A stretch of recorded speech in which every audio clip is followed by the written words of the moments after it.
महात्मा ज्योतिबा फुलेंची आज जन्मशताब्दी आहे आणि या अनुषंगानं येणाऱ्या वर्षभरामध्ये काँग्रेस महात्मा ज्योतिबा फुलेंच्या विचारांना अभिवादन करत असताना पुरोगामी चळवळीचं महत्त्व, महात्मा ज्योतिबा फुलेंचं योगदान, सत्यशोधक चळवळ ते भारताचं संविधान निर्माण या सर्वच विषयावर हा जागर करणार आहे।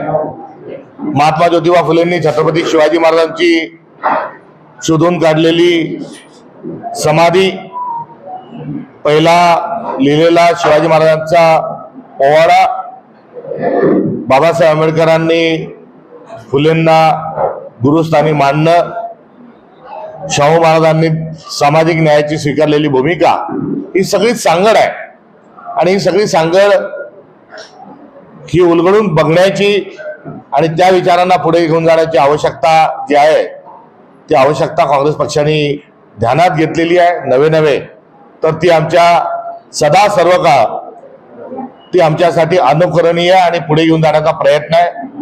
आमचा जो मनुवाद्यांशी असणारा जो लढा आहे तो लढा देखील याच अनुषंगाने आहे। मुलींची पहिली शाळा ही सावित्रीबाईंनी जी काढली त्यावेळेस त्यांना जो झालेला त्रास आहे, त्यांच्यावर फेकलेली जी दगड आहेत, त्यांच्यावर फेकलेलं जे शेण आहे, हे ज्या प्रवृत्तीतून आलंय, ज्या मनुवादातून आलंय, त्या मनुवादाचा धिक्कार आम्ही करणार आहोत। आणि आज आम्हाला याचं दुःख आहे की महात्मा ज्योतिबा फुलेंचा, शिवशाहू फुले आंबेडकरांचा जो विचार आहे त्या विचाराच्या विरोधात असणारा राष्ट्रीय स्वयंसेवक संघ आणि त्यांच्या मुशीतून तयार झालेले जे नेते कार्यकर्ते आहेत तेच आज देशाचे पंतप्रधान आणि तेच आज देशाचे आपल्या महाराष्ट्राचे मुख्यमंत्री आहेत। या सर्व बाबीचं दुःख कुठेतरी आमच्या उरात आहे। मात्र ही सुरू असलेली जी लढाई आहे ती आजची लढाई नाही, ही लढाई पूर्वपरंपरा चालत आलेली आहे। या लढाईला आजची सत्ता आम्हाला आडवी पाहत आहे, मात्र आम्ही न अडवता ही पुढे घेऊन जाऊ आणि महाराष्ट्रभर त्याचे वेगवेगळे उपक्रम होतील, एवढंच आजच्या या कार्यक्रमाच्या निमित्तानं आम्हाला सांगायचं आहे। निवडणूक आहे, सुरुवातीला तुम्ही लोकशाही बळकट करण्यासाठी म्हणून या निवडणुकीमध्ये उमेदवार दिला, ऐन वेळेवर मागे घेताय। हे ऐन वेळेवर नाही,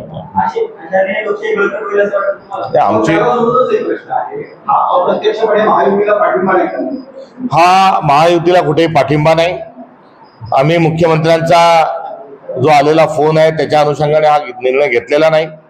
एकंदरीत एखादा नेता अपघातात जाणं आणि त्यांच्या पक्षाच्या सर्व नेत्यांनी आम्हाला विड्रॉल करण्याची घातलेली गळ जी आहे ही कुठेतरी एक सहानुभूती म्हणून आम्ही ती स्वीकारलेली आहे आणि आम्ही पाठिंबाही हा दिलेला नाही। आम्ही राष्ट्रवादी अजित पवार पक्षाच्या विरोधात असणारी आमची भूमिका जी आहे ती बदललेली नाही आणि एकंदरीत आम्ही या निवडणुकीत पुढे आल्यानंतर जी महायुतीच्या पायाखालची वाळू सरकल्यामुळे त्यांनी केलेल्या ज्या आमच्या सातत्याने मनधरणीचा जो प्रयत्न आहे हाच कुठेतरी आम्ही लोकशाहीच्या मार्गाने पुढे जात आहोत, ही भूमिका अधोरेखित करणार आहे। आम्ही सभ्यतेचा भाग म्हणून थांबलेलो आहे आणि आम्ही आमच्या तलवार मॅन केलेला नाही, आम्ही आमचा पाठिंबा दिलेला नाही आणि 29 मध्ये आमचा उमेदवार राहील ही ठणकावून सांगितलेली जी भूमिका आहे ही अत्यंत बोलक्या स्वरूपाची आहे। निर्णय हा महाराष्ट्र पातळीवर घ्यायचा होता।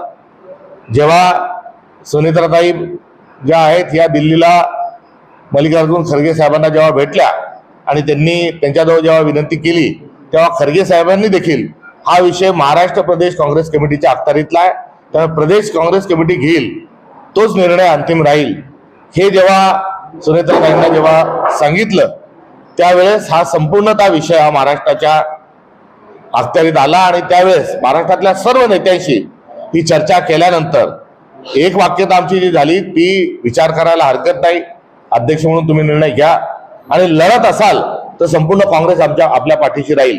ही दिलेली जी गावी आहे हा सर्व घटनाक्रम जो आहे हा बराच बोलका आहे आणि एवढंच नव्हे तर अजितदादांच्या अपघाताचा अनुषंगाने आमची घातपाताची जी संशय आहे तो देखील आम्ही व्यक्त वारंवार केलेला आहे आणि त्या पार्श्वभूमीवर गुन्हा दाखल व्हावा ही आमची केलेली जी मागणी आहे ती मागणी कर्नाटकाच्या काँग्रेस सरकारने कुठेतरी मान्य केलेली आहे। एवढंच नव्हे तर ही गुन्हा दाखल झाल्यावर तो महाराष्ट्रात ट्रान्सफर झालाय, मात्र मुख्यमंत्री आणि गृहमंत्री देवेंद्र फडणवीस पुढे काहीच करत नाही।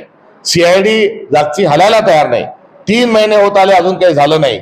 या संतापजनक बाबीचा आम्ही पाठपुरावा करत आहोत। विड्रॉलच्या आधीच केंद्रीय गृहमंत्र्याशी कर्नाटकांच्या गृहमंत्र्याशी माझी थेट वार्ता झाली आणि त्यांना हे सरकार आपण गुन्हा नोंदवूनही तपास करत नाही, त्यामुळे आपणच यामध्ये काहीतरी आता हस्तक्षेप केला पाहिजे ही मी त्यांच्याकडून आधी अपेक्षा व्यक्त केली। त्याच पार्श्वभूमीवर त्यांनी तातडीने या संदर्भामध्ये सर्व दस्तावेज घेऊन संबंधितांना मला भेटण्याकरता पाठवा असं सांगितलं आणि आम्ही ताबडतोब लगोलग, कारण रोहित पवारांची आणि माझी सकाळी 7:30ला झालेली जी भेट आहे त्या पार्श्वभूमीवर मी त्यांना लावलेला जो फोन होता त्या अनुषंगानं तातडीनं रोहित दादा हे बेंगलोरला गेले।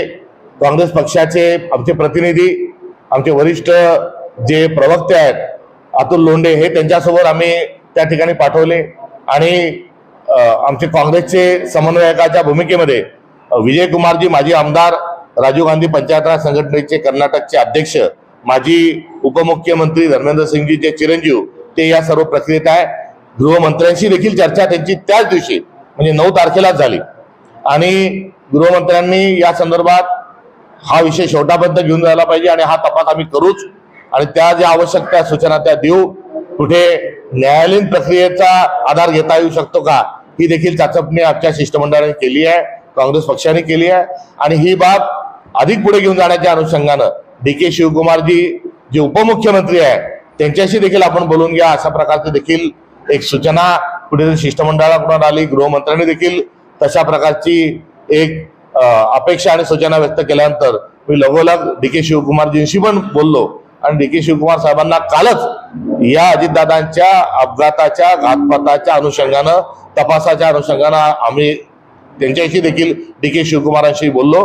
मात्र महाराष्ट्राचे मुख्यमंत्री हे काही बोलायला तयार नाही आणि अजितदादांचा संपूर्ण पक्ष हा सत्तेत सहभागी असताना तोही काही बोलत नाही। यावर मी महाराष्ट्राचं दुर्भाग्य आहे एवढंच या निमित्ताने सांगेल।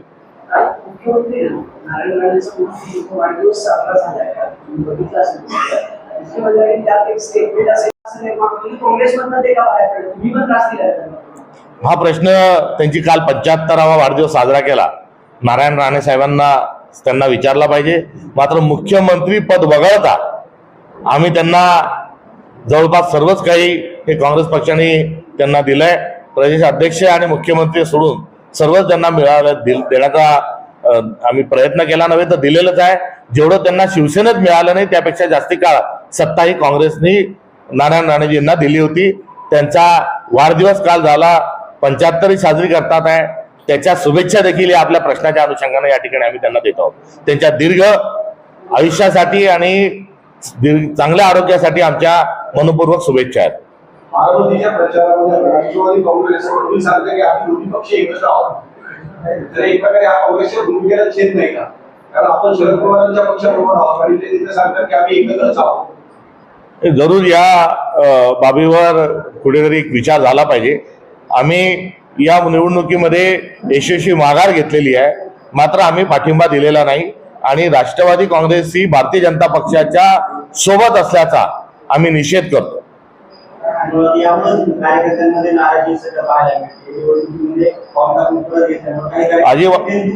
कुठे काही कार्यकर्त्यांचा नाराजीचा हा कुठेही प्रश्न नाही। किंबहुना बारामतीच्या सर्व कार्यकर्त्यांना विश्वासात घेऊन हा निर्णय आम्ही घेतलेला आहे। नवे तर काल बारामती मुक्कामी त्या ठिकाणी जाऊन आम्ही सर्व कार्यकर्त्यांशी याबाबत चर्चा देखील केलेली आहे आणि या निर्णयामध्ये आमच्या कार्यकर्त्यांची, बारामतीतील सर्व आमच्या सहकाऱ्यांची आणि पक्षातल्या सर्व आमच्या आदरणीय नेत्यांची यामध्ये सहमती आहे। हा मुळातच निर्णय जो आहे हा सर्वसंमतीने झालेला आहे। नाही, त्या ठिकाणी आमचे 2 मित्रपक्ष उभे आहेत। अजून मला अद्यापपर्यंत त्या ठिकाणचं कुठलंही निमंत्रण आलेलं नाही। मात्र वंचित बहुजन आघाडी हाही आमचा एक मित्रपक्ष आहे, त्याचाही त्या ठिकाणी उमेदवार आहे आणि राष्ट्रवादी काँग्रेस पक्षाचाही उमेदवार हा त्या ठिकाणी आहे। त्यामुळे नेमकेपणानं भूमिका काय असली पाहिजे या संदर्भात महाराष्ट्रातल्या सर्व नेत्यांशी मी आज आणि उद्या चर्चा करणार आहे. पुणे शहराच्या अनुषंगाने पुण्याला 2 शहराध्यक्ष असं अशा प्रकारे चर्चा सुरू आहे. काय संघटनात्मक बाब आहे. संघटन सृजन नावाची एक प्रक्रिया सुरू आहे आणि त्या प्रक्रियेमध्ये जे आमचे केंद्रीय निरीक्षक आणि महाराष्ट्राचे जे आमचे असणारे प्रभारी जे आहेत यांच्याशी चर्चा करून या संदर्भात निर्णय घेण्यात येईल. आपण विधानसभा निवडणुकीनंतर घोषणा केली होती की काँग्रेसला चांगले दिवस आणण्यासाठी आम्ही लोकांमध्ये जाऊन काम करणार. प्रत्यक्षात त्या कार्यक्रमांची अंमलबजावणीचा काही आढावा घेता येईल? हो, त्यानंतर सातत्याने प्रशिक्षणाचा आंदोलनाचे आमचे उपक्रम सुरू आहेत. आपण सांगितल्या त्याच्यानंतर आपण जर आमचे गतकाळातले कार्यक्रम बघितले असतील, आंदोलन बघितले असतील तर निश्चित आपल्याला त्यातला जो बदल आहे तो जाणून येईल. ज्या कार्यकर्त्यांना, ज्या नेत्यांना आम्ही नगरपालिका, महानगरपालिका, जिल्हा परिषदांची तिकीट दिली होती या सर्वांचा प्रशिक्षणाचा कार्यक्रमही सुरू आहे. शेतकऱ्यांच्या आंदोलनाच्या अनुषंगानं 4 पदयात्राही झालेल्या आहेत आणि संघटन सृजनच्या माध्यमातून आता नवीन 7,000 कार्यकर्त्यांची फळी ही काँग्रेस पक्षाची थेट स्वरूपात जोडल्या जाणार आहे. आणि नवीन चेहरे आपण देणार आहोत का? हो, 7,500 काँग्रेसचे नवीन पदाधिकारी संघटन सृजनच्या माध्यमातून पक्ष संघटनेशी जोडल्या जाणार आहोत आणि यातील बहुतांश जे आहेत हे नवे चेहरे राहतील. आता महापालिका निवडणुकांमध्ये बऱ्याच ठिकाणी वोट चोरीचा मुद्दा आलेला होता. काँग्रेसने त्या काळात तो लावून धरला होता. तर निवडणुका संपल्या आणि तो परत मुद्दा दिसला. SIRच्या माध्यमातून पुन्हा तो मुद्दा आम्ही नव्याने पुढे घेऊन जाणार आहोत. त्यामुळे आम्ही कोणताही मुद्दा हा सोडलेला नाही. धरपकड करणं आमचा स्वभाव नाही. आम्ही या सर्व मुद्द्यांशी बांधील आहोत. आज केंद्रीय निवडणूक आयोग हा भारतीय जनता पक्षाची हातमिळवणी करून कसा वागतोय हे महाराष्ट्रातही आपण बघतोय, आपण इतर राज्यातही बघतोय आणि बंगालमध्ये तर त्याचा कहर झालेला आहे. निवडणूक आयोग एखाद्या राजकीय पक्षासारखा आता त्यांच्या ट्विटर हँडलवरून टिप्पणी करायला लागलेला आहे. हा निवडणूक आयोगाचा वोट चोरीच्या अनुषंगाने असणारा हा सर्व प्रकार आपल्या सगळ्यांच्या समोर आहे. त्यामुळे आम्ही तर हे प्रयत्न करत आहोत. मात्र भारतीय नागरिक म्हणून आपण सर्वांनी मिळून निवडणूक आयोगाच्या एकंदरीत या भूमिकेच्या विरोधात दंड ठोपटले पाहिजे आणि त्यांनी देखील यामध्ये सहभागी नागरिकांनी झालं पाहिजे. हे आमचं नागरिकांच्या आणि मतदारांच्या प्रती असणारं एक विनम्र अभिवादन आहे, हे एक आव्हान आहे. काही दिवसापूर्वी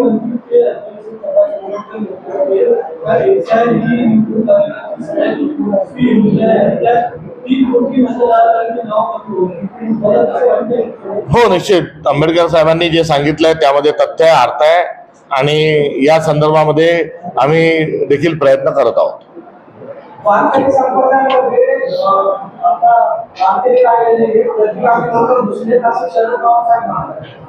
वारकरी हे पुरोगामित्वाचीच एक ओळख आहे आणि मनुवादाच्या विरोधात वारकरी संप्रदायांनी जी केलेली क्रांती आहे ही आपल्यासाठी पथदर्शक आहे. एवढंच नव्हे तर वारकरी संप्रदायाने पहिल्यांदा बहुजन समाजाचे संत ही समाजाने दिली. बहुजन हिताचा विचार जो आहे हा पुढे रेटला. आता त्यांच्या आडून प्रतिगामित्व हा कुठेतरी मांडल्या जात असल्याची अनेक प्रकरणं ही समोर आलेली आहे.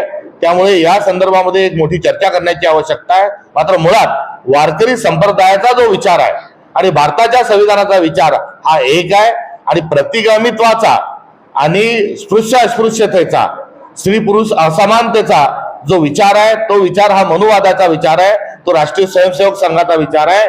हे स्पष्ट स्वरूपातलं जे चित्र आहे या चित्राला समाजापुढे घेऊन येण्याची आवश्यकता आहे.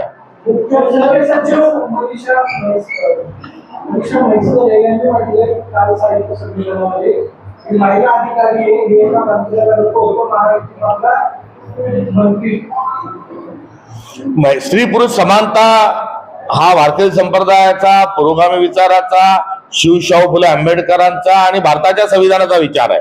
तर राष्ट्रीय स्वयंसेवक संघाचा, भारतीय जनता पक्षाचा आणि त्यांच्या मित्र पक्षाचा हा कुठेतरी आजही ते अस्पृश्यता मांडतात. आजही ते कुठेतरी स्त्री पुरुष असमानता नाकारतात आणि जातीवाद हा त्यांना मान्य आहे. उच्च निश्चयता आणि काही विशिष्ट समाजाचीच मक्तेदारी ही कायम ठेवावी हा भारतीय जनता पक्षाचा आणि संघाचा विचार आहे. पण मी सांगतो त्यांना भारतीय जनता पक्षाचा तो विचार आहे आणि त्याच्या अनुसार ते त्यांचे नेते वागतात. थँक्यू.